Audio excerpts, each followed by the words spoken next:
A esta hora de la mañana le damos la cordial bienvenida a nuestra tercera invitada de hoy, a la arquitecta Pierina Correa.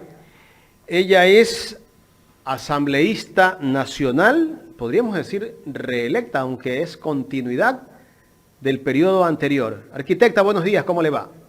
Hola Jaime, ¿cómo estás? Muy buenos días. Mil disculpas por el atraso. Salía de otra reunión y me compliqué un poquito con eso. Pero ya estoy aquí y efectivamente es válida la aclaración.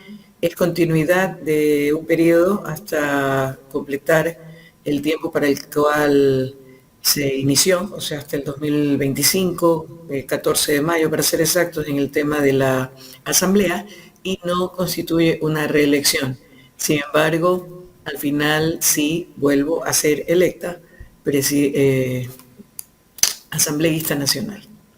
Arquitecta, ¿cuántos asambleístas podríamos decir, todavía no es confirmado porque no hay resultados oficiales, pero en los números de ustedes, ¿cuántos asambleístas tendría la Revolución Ciudadana? Mira, el cálculo que hicimos en la madrugada de 20 a 21 de agosto, post proceso electoral y en base a cómo iba evolucionando la información en el CNE, llegábamos hasta 57 asambleístas, ¿ok? Lastimosamente ahora en esto cada vez veo que va mermando. Por otro lado, también yo misma he pedido que se repita la elección en circunscripción de migrantes porque fue un fracaso total lo del voto telemático, a pesar de las advertencias reiteradas que se le hicieran directamente a la titular del CNE. Así que yo he interpuesto una queja formal, antes de eso hice una carta abierta, tanto para Diana Tamain como titular del CNE y a la prensa, por el perjuicio, la vulneración de derechos a las que fueron sometidos los migrantes ecuatorianos en las 3 circunscripciones, porque ninguna se salvó. Una pequeñísima cantidad pudo, al braveo y después de múltiples intentos, ingresar a la página y votar. Diana también reconoció un hackeo desde Rusia, Ucrania, Yugoslavia, no sé dónde, y así es que estamos pidiendo que se repita ese proceso electoral. Por otro lado, de lo que va arrojando poco a poco el CNE y lo que recoge la prensa, estábamos en 51, si no recuerdo mal.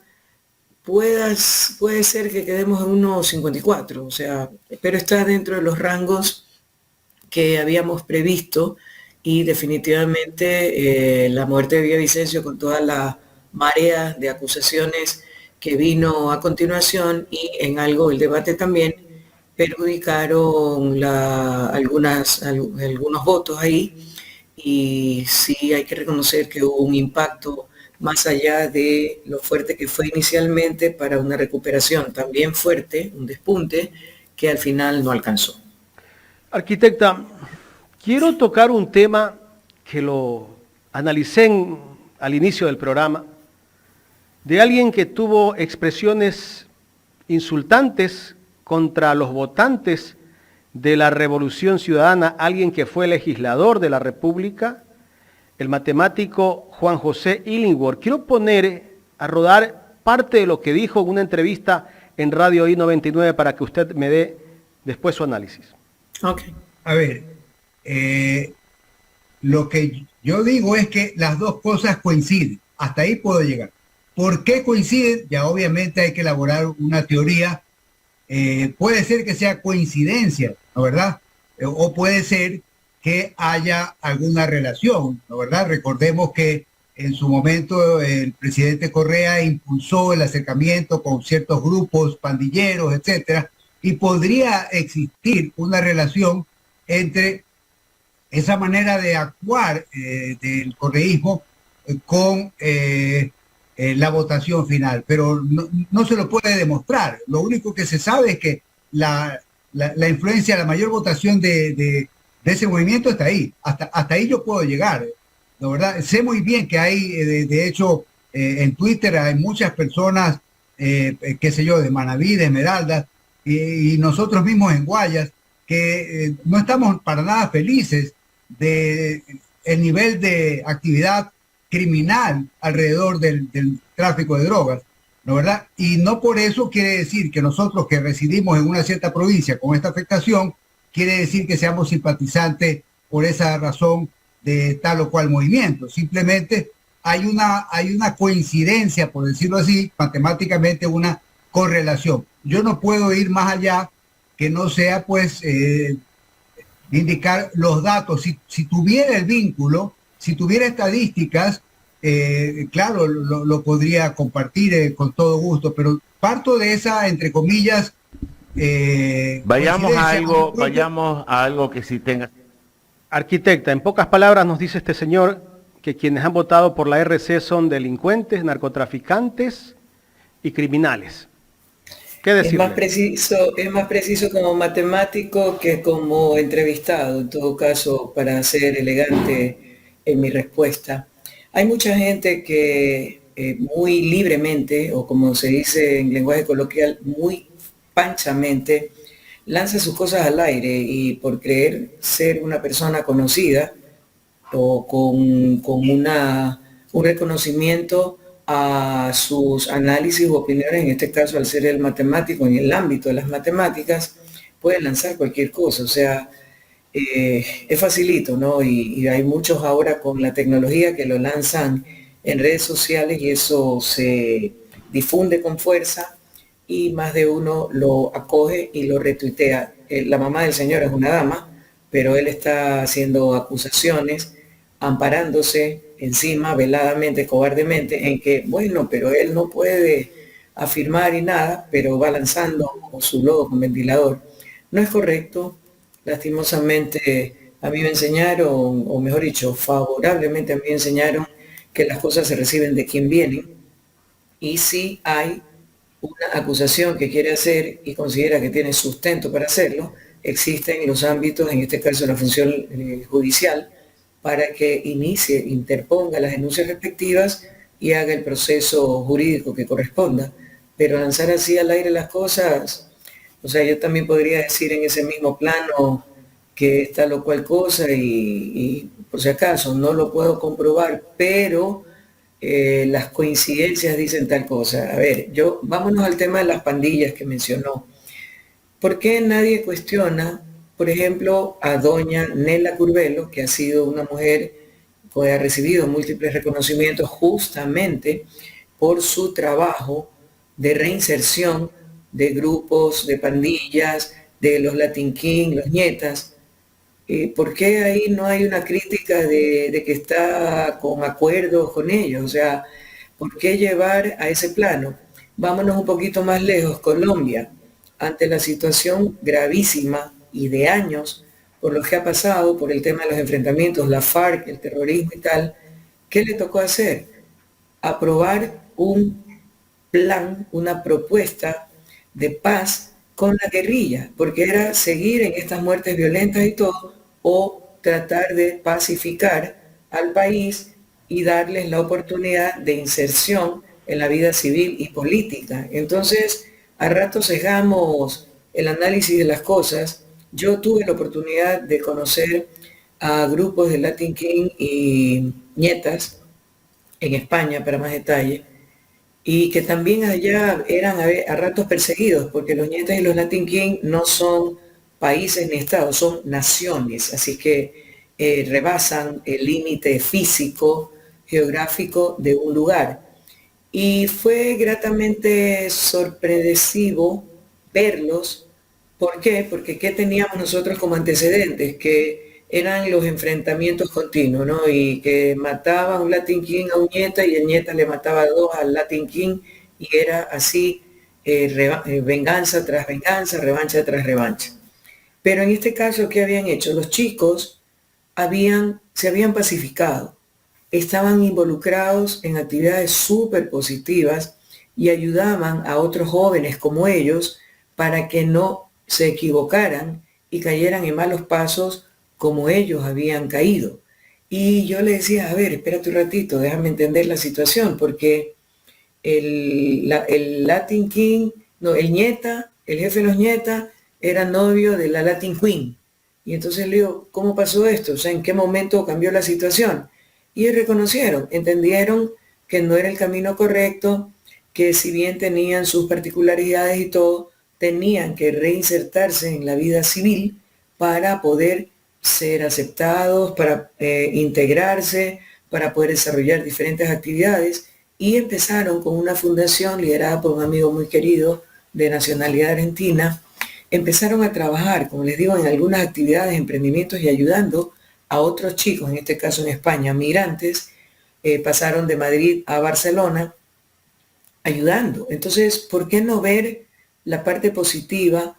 ¿Por qué no ver, ojo, yo estoy de acuerdo en que si han cometido crímenes, esos crímenes no desaparecen con el hecho de que se pacifiquen y se incorporen a la sociedad? Debe haber un proceso de reparación y de reconocimiento, pero si hay la oportunidad, así como creemos en los famosos centros de rehabilitación social, eso es parte de las oportunidades para que, habiendo hecho el mea culpa, habiendo reconocido su equivocación, puedan reenrumbarse. Entonces, por eso vuelvo a hacer la pregunta: ¿por qué criticar a Rafael por haber dado apertura a un proceso de este tipo como una oportunidad de reinserción social?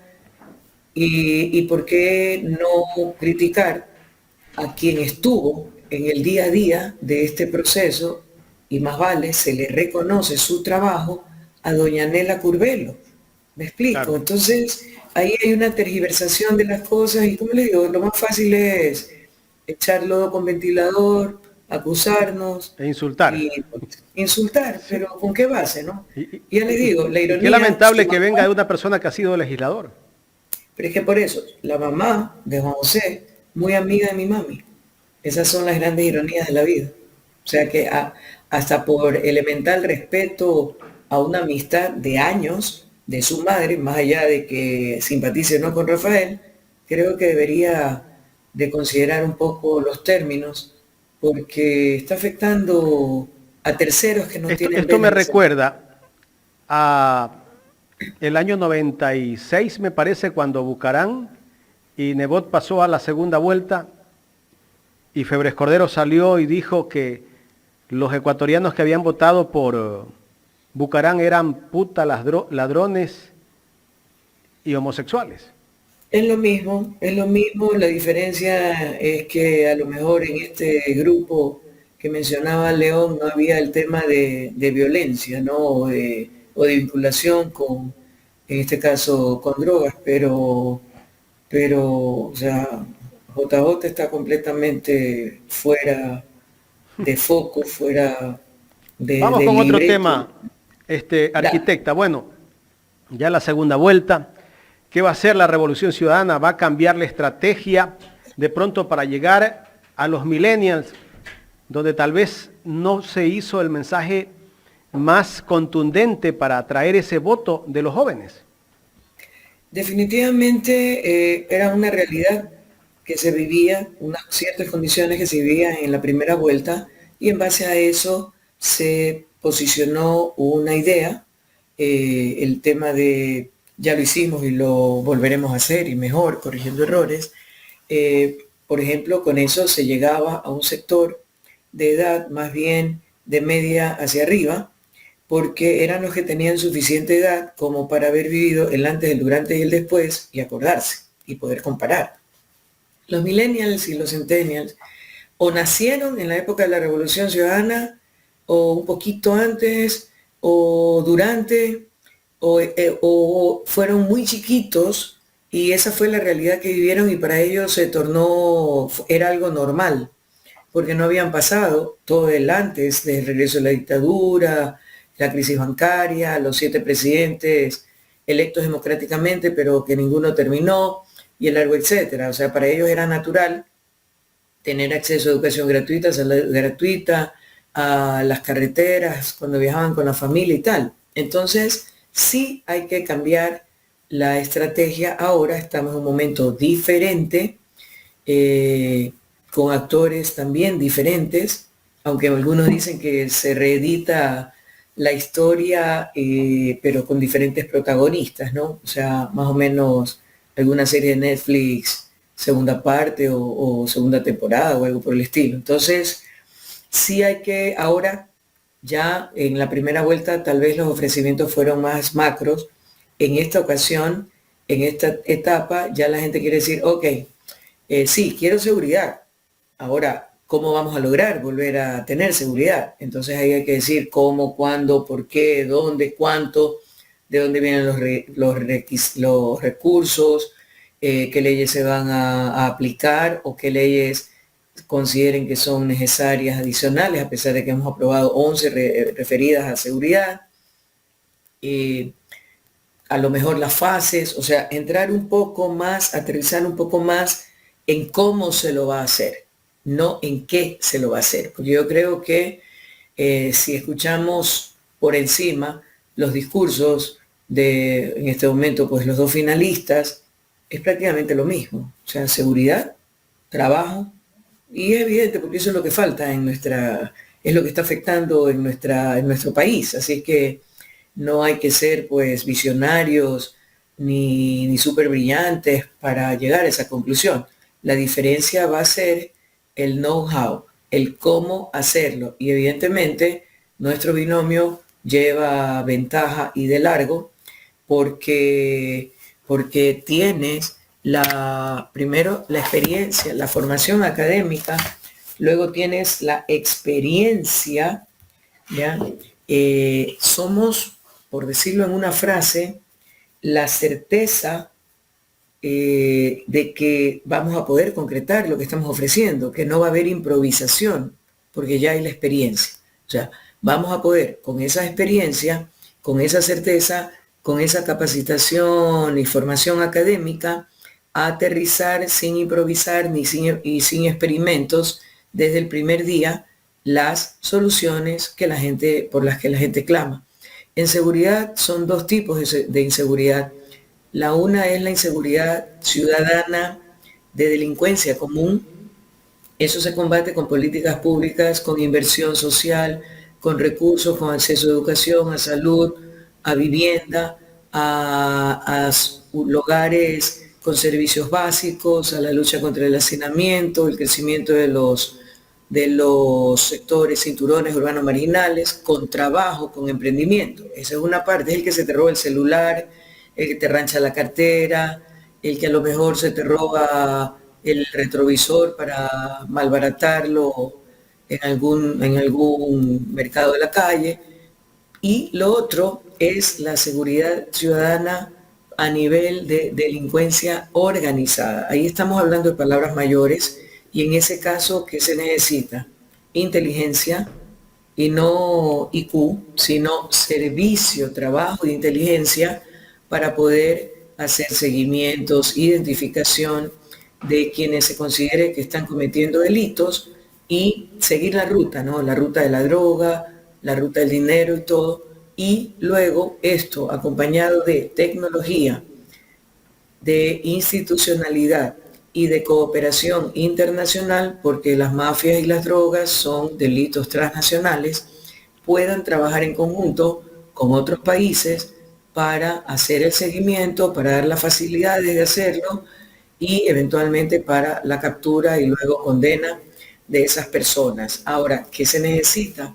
En el tema de institucionalidad, volver a tener el Consejo de Seguridad, la Secretaría de Inteligencia, la SNAI, el Ministerio de Justicia y Cultos, Ministerio del Interior, Ministerio de Defensa con las 3 ramas de Fuerzas Armadas, el Ministerio de Gobierno, la vinculación, la articulación del Ejecutivo con el Legislativo, que es el que provee las leyes que el Ejecutivo requiere para implementar su política pública, y el Judicial, que es la parte punitiva, es decir, cuando se combate a las mafias, la delincuencia, son capturados, se los entrega al sistema judicial para que arranquen los procesos y resulta que 2 o 3 horas están libres. Entonces, debe haber una articulación que no es ni metida de mano a la justicia o a otra función, ni irrespeto a la independencia de funciones. Es articular acciones con respeto de sus respectivas competencias y autonomías. Los GATS que estén presentes, porque la inseguridad está en los diferentes niveles de la composición del Estado y del gobierno y territorial, y se requiere hacer un trabajo conjunto porque de alguna manera los delitos se cometen en el área de influencia de la parroquia, en el área de influencia de la urbe, del cantón, o de la provincia o a nivel nacional. Entonces, debe haber esa conjunción, esa articulación. Luego, la institucional, repito, la inteligencia, la institucionalidad, la tecnología y la cooperación internacional. Obviamente, en ambos casos también se necesitan recursos económicos. Las expresiones de la arquitecta Pierina Correa, nuestra invitada del día de hoy. Gustavo Jiménez le saluda, arquitecta. Hola, Gustavo. Un placer tenerla con nosotros. Gracias. Arquitecta, el país viene pasando momentos muy difíciles, desde la pandemia y hasta lo que vivimos ahora, ¿no? Esta pandemia también de la delincuencia, que está afectando y que inclusive nos ha demostrado ser un gran monstruo porque asesinaron a un candidato a la presidencia. Pero en realidad lo que el país necesita es concertación política. Ya estas peleas están de más. El país quiere ver a una fuerza política, tanto del legislativo como del gobierno central, unificado por lo menos en 1 año, 8 meses, para ver cómo se proyectan para los próximos años de gobierno. Entonces, dentro de la asambleísta, ¿cómo conseguir esa concertación cuando hemos venido de una asamblea muy desprestigiada y con una calificación muy baja? Va a ser más difícil ahora porque ustedes son la única bancada ya conformada con la cantidad de asambleístas que han ganado y que todavía se espera resultados, pero los otros movimientos y partidos aún están queriendo conformarse, y sin embargo hay también aquellos independientes que están esperando ver hacia qué lado se van. ¿Cómo conseguir esa concertación política para cambiar este país? Dentro de la conformación actual, más menos, asambleísta más menos, como se van generando los resultados, hay un bloque que corresponde al nuestro, que es el más numeroso. Está luego el segundo bloque en lo numérico, a una distancia bastante importante, que es el bloque de Construye, que ahí para mí no coinciden los porcentajes, o sea, no es numéricamente lógico los resultados. Para mí están virados, pero bueno, cada candidato que defienda su metro cuadrado. Está el otro finalista a balotaje, Daniel Noboa, que tiene 12, 13 asambleístas que no constituyen bancada es a partir de los 14. Están los socialcristianos, que tenían 12 propios, ahora hablan de 18, pero con aliados. Hay un número pequeño, 4 o 5, que son de Otto, unos 3, 4 que son de Yacu, tienes 5 o 6 que son de Pachacutic, de Izquierda Democrática no hay, de la bancada de gobierno creo tampoco hay, y hay un montón de independientes. Ese montón de independientes, si quisieran y se pusieran de acuerdo, podrían conformarse en un bloque importante. Ahora, ¿qué es lo que va a pasar? Ninguno de los que he mencionado, por nosotros mismos, por nosotros solos, podemos tener mayoría o tomar decisiones propias sin necesidad de acudir a acuerdos, a convenios, a alianzas.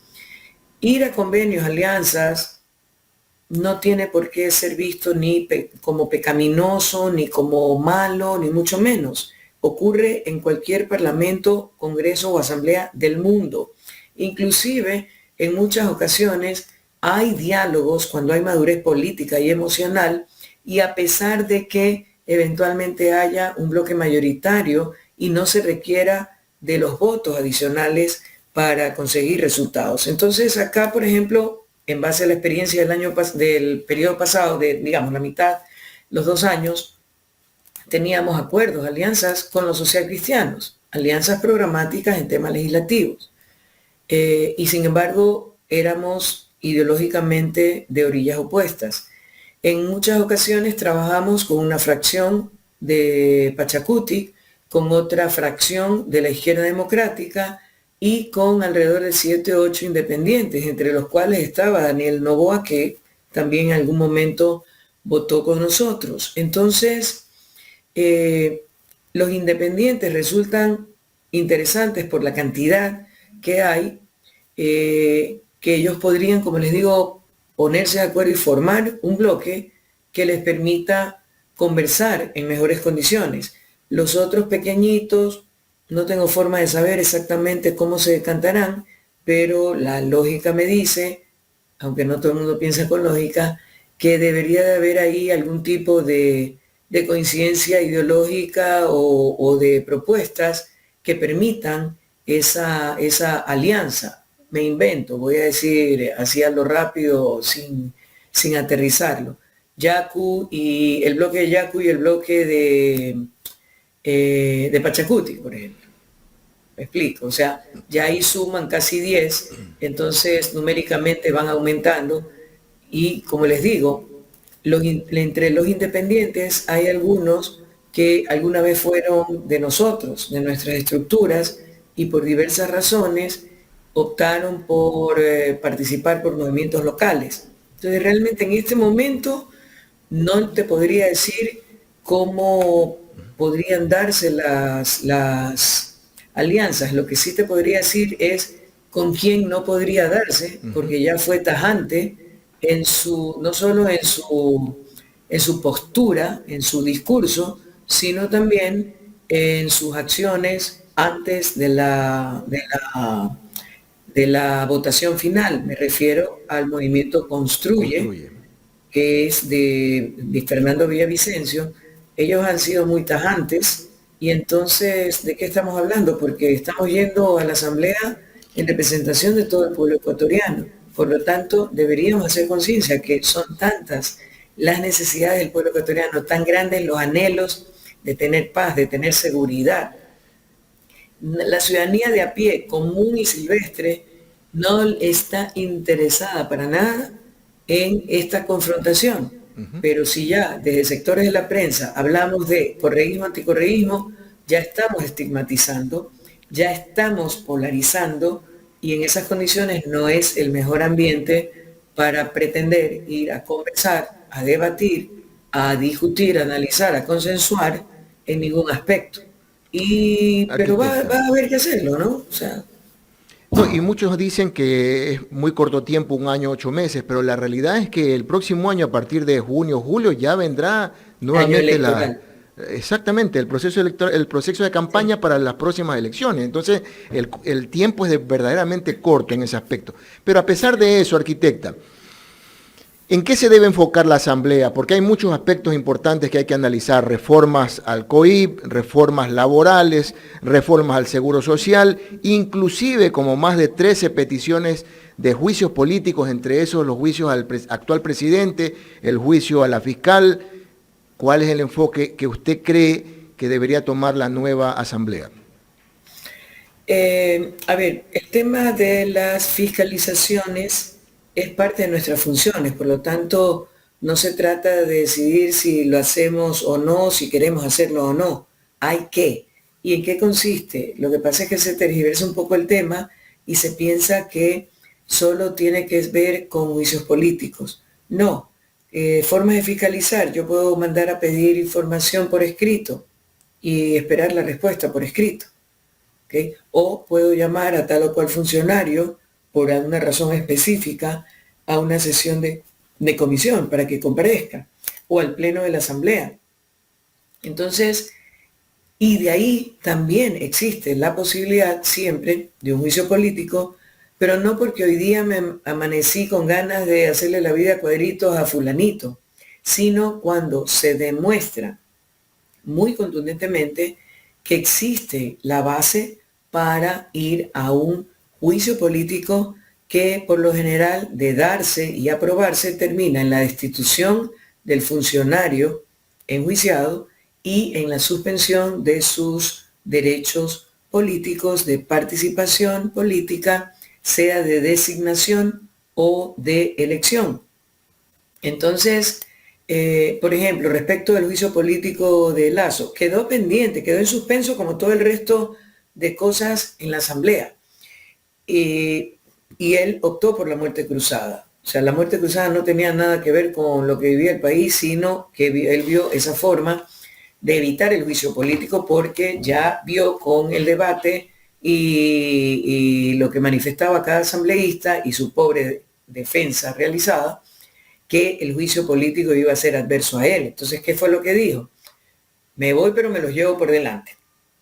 Entonces, tú has mencionado algunos temas. Primero, el juicio político no es que si yo quiero y porque le tengo bronca lo voy a seguir. El juicio político quedó en el aire y hay que darle un fin. ¿Me explico? Hay que darle un closure, como dicen los gringos. Uno, o lo archivas y ahí quedó el tema, aunque siempre, si alguien considera, se puede proponer nuevas causales o algo, hasta un año después de que haya dejado de ejercer las funciones. Esa es una. La otra es que el Pleno de la Asamblea decida continuar el juicio político.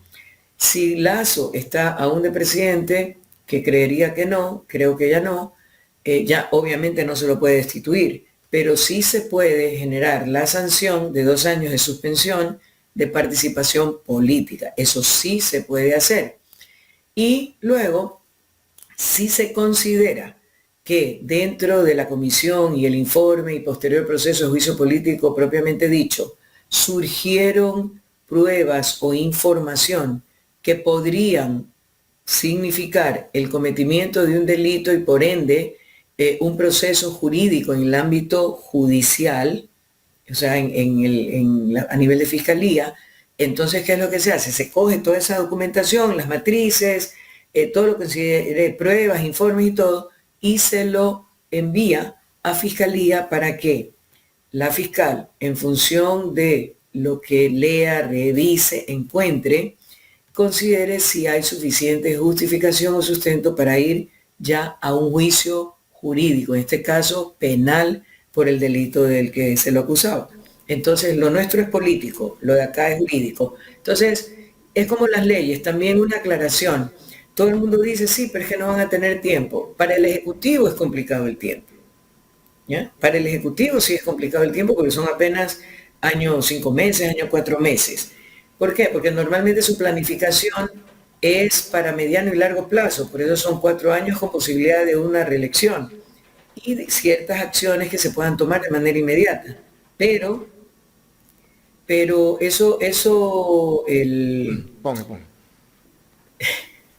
ya, pero el tema en el legislativo, el proceso legislativo es dinámico.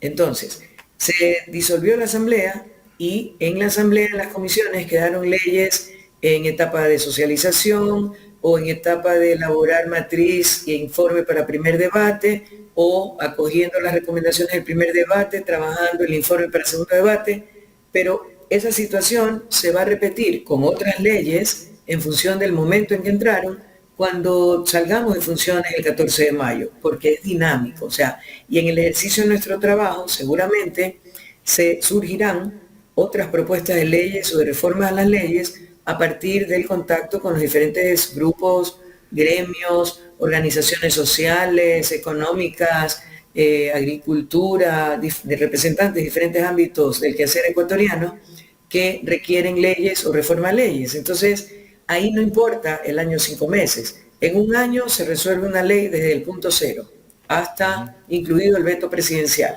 Entonces, no hay la limitación de tiempo. ¿Me explico? O sea, es diferente la situación, sí. Lo que sí está claro es que el país necesita explicaciones en muchas cosas y dentro de esas explicaciones están precisamente esos juicios que están pendientes, que lógicamente no necesariamente deben ser prioridad, porque las prioridades son otras, las prioridades son salir de esta situación en la que vivimos. Pero más allá de eso, arquitecta, los consensos que se consigan en la Asamblea van a ser importantísimos para poder articular propuestas y leyes y encaminar esto, inclusive para poder tener el liderazgo dentro de la presidencia del legislativo. Se habla de que usted sería la futura presidenta del legislativo.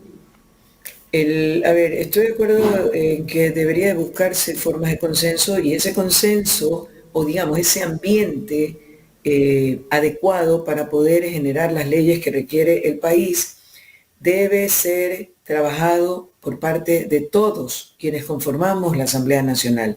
Estamos ahí para trabajar por el Ecuador, estamos ahí en representación del pueblo ecuatoriano.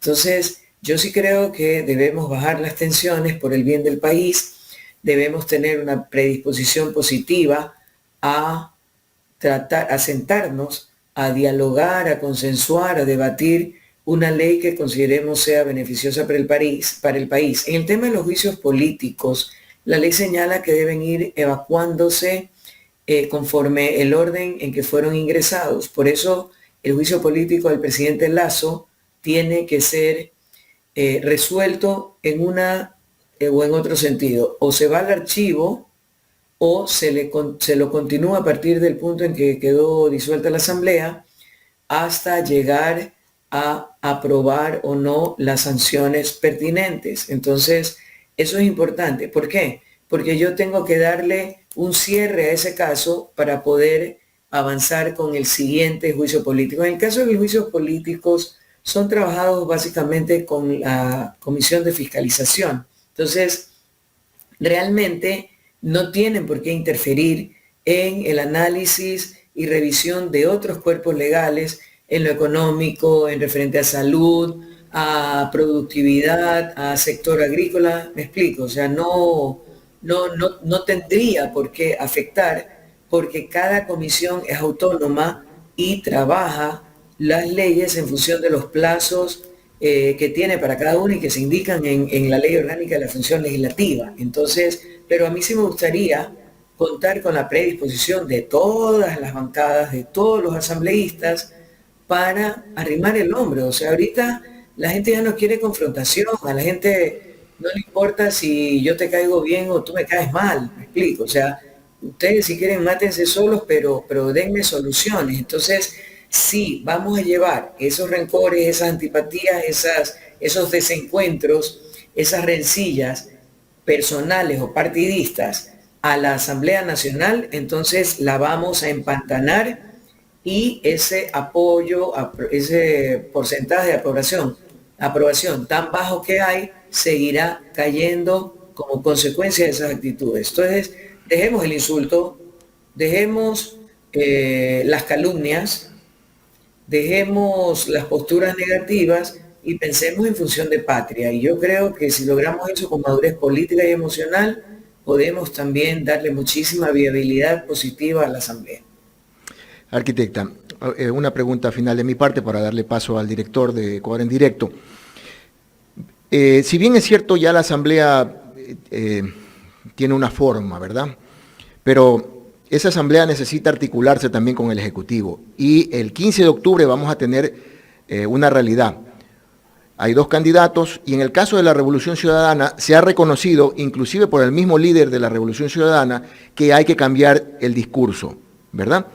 Porque la narrativa no nos ha ayudado mucho, más allá de los factores del asesinato del candidato y todo lo demás, hay que hacer un cambio. Y dentro de ese cambio, para proyectar a la candidata Luisa González, se considera pues que debe ir acompañada del liderazgo de muchos de los personajes que han ganado en esta contienda electoral. En el caso suyo, ¿existe alguna responsabilidad en esta nueva campaña para la segunda vuelta? ¿Tiene usted alguna responsabilidad en particular? Sí, se van a tomar varias decisiones. Obviamente, esta segunda vuelta es una nueva etapa, por decir así, con condiciones diferentes y en la que ya se tiene que dar un aterrizaje a las propuestas. O sea, ya se posicionó, ya lo hicimos, lo podemos volver a hacer o lo volveremos a hacer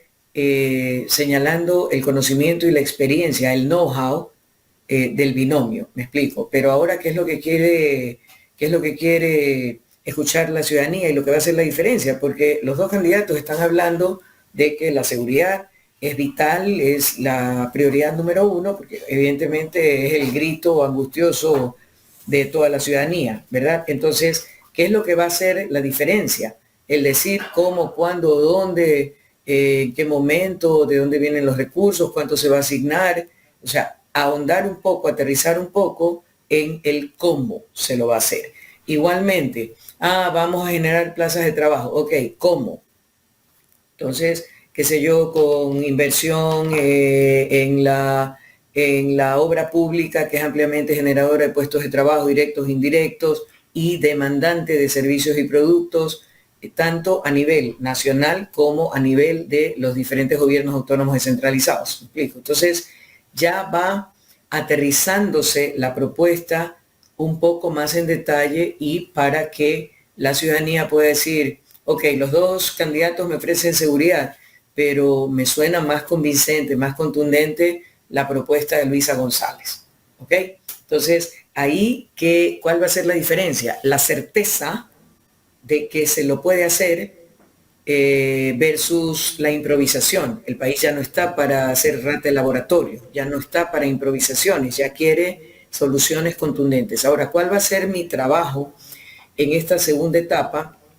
Se me ha encargado el manejo de la Sierra Centro, es decir, las 4 provincias que muchos consideran las más complicadas, fregadas con J, del país, es decir, Cotopaxi, Tungurahua, Chimborazo, Bolívar, por tener una población muy grande indígena, y entonces se me ha pedido que yo me haga cargo de estas 4 provincias y pues haré base en Ambato para a partir de ahí con la dirigencia, con los asambleístas electos, con autoridades nuestras, entre otras, volver a retomar la campaña ya con este nuevo enfoque, ¿no? Aterrizado al sector, a la población, los requerimientos, sí, termino con esto, Jaime.